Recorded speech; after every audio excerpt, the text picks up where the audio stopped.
tayo ng itlog. May water kami, so kuha tayo ng ice. Tigisa na kaming ice. And medyo kakatimpla lang eh. Medyo malaki yung sa akin, guys. Okay. Lagyan na natin tubig. Tabi lang natin itong pinaglagyan ng ice. Yan. So, try natin kung malamig ba. Sa akin, medyo konti. May pag tumagal ito, nagugulat tayo eh. Na sobrang lamig. So, tara na, kain na tayo. Maganda to guys, lalo na paggabi.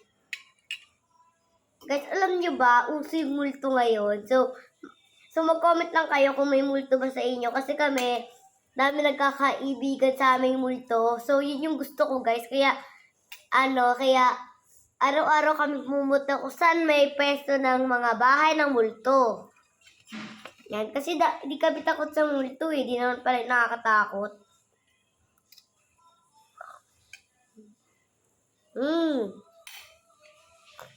Grabe.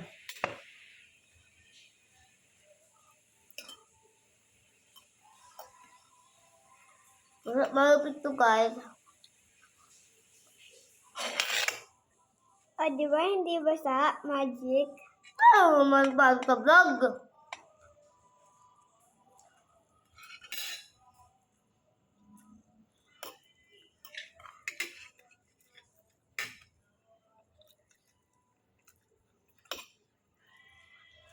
Pag ito natin papatapusin itong vlog.